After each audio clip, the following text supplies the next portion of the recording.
How to add blur in Camtasia. Hey everyone, welcome to How to Browser YouTube channel.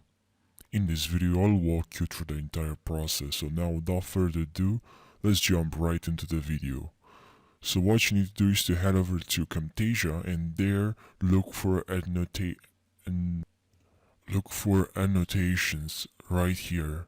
Now go to blur and highlight, select this option, the 1, 2, 3, the fourth option guys, please.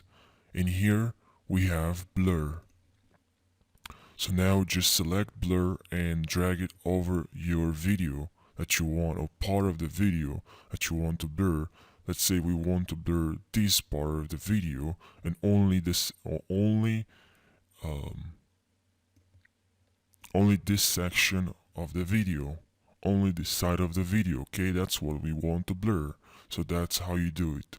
I hope this video helped you. If it did, drop a like and subscribe for more how-to videos. Thank you for watching this video and see you in the next one.